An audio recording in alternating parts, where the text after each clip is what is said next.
All right, it's your boy Crash Out. This is more video for beginner gardens out here. If you decide to get yourself a grow tent inside, let me just give you a little heads up what I'm learning with grow tents. Like a lot of people in these grow tents, they sell fans that go in here. On the bottom down here, if you see on the bottom and on this side, these are vents where it's a mesh. You can roll it up and it'll let air flow through your tent. It's two in the back and two on the side, and then you can open up here on the grow tents to let it, air out because it does get heat up. Now, for people that don't know about grow tents, they do sell fans to blow and keep air circulating in here in your grow tent. These fans have lights and fans on them to keep them from overheating. So you'll see there's a fan on the top. You can hear it. They blow. Now, this one here does not have a fan. What I noticed when I close this up, you gotta be careful. That's why you should use a timer in your tents like this here. There's a timer right here. I noticed that when people say LEDs do not give off heat or a lot of heat, but what I found out is these balusters. These electric balusters give off heat.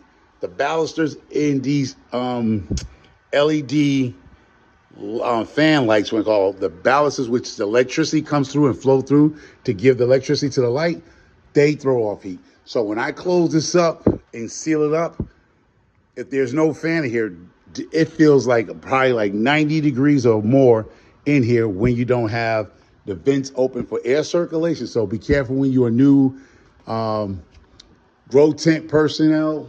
Either get yourself a fan, a box fan, a little oscillating fan if you can't afford the ones that clip on, but they're not that expensive. They usually clip on the side here. They usually clip here, and they have fans you can blow through, or you can put an outside box fan outside that vent hole, open up the other vent hole on the side so it can pull air through your grow tent. So if you decide to set yourself up a grow tent because you don't have a balcony, you don't have a backyard, and you decide to put a 4x4 in your house in the house. This is a 4x8 in my house. It's in the living room. So a 4x8, you could grow a lot of stuff in the 4x8.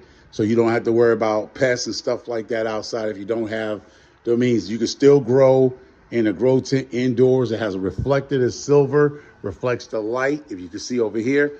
So it bounces the light off your light, so it gives you a whole thing. So when you close up the light here, but I noticed, actually watch the temperature in your grow tents.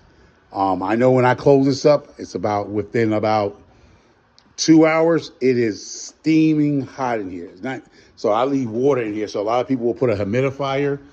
I got a bucket of water right here. If you see it, a bucket of water here to keep the humidity nice and right in here. Some people if you can't afford a humidifier, the best thing is to put a bucket of water in here.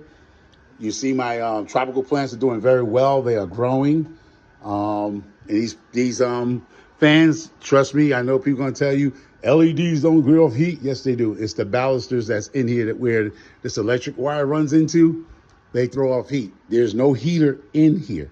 But when I close this up and zip this up here, within 2 hours, it's about 90 degrees in here, and that can kill your plants if you don't have water. So be careful when you get a grow tent and you might skimp on, or nobody told you to put a fan in here. Put a fan in your grow tent and open up the vent so air can flow through. Key thing to plants is air. If it's outside, it has airflow. It has a current. Airflow. So you got to make sure that you have some airflow in your grow tents. If you seal them up like I do, be mindful to open them up and let air flow through. So put a fan in here and open up your vent. So y'all take care. Hope everybody's growing definitely this year, 2025. I have started some seedlings here. I did not do the easy clone yet, but you'll see they're nice and wet. So I'm going to start my grow in about March, probably the second or third week of March. So I got April and May to get my plants outside. That's when my grow season started in May. So I already set up for me to get ready to go.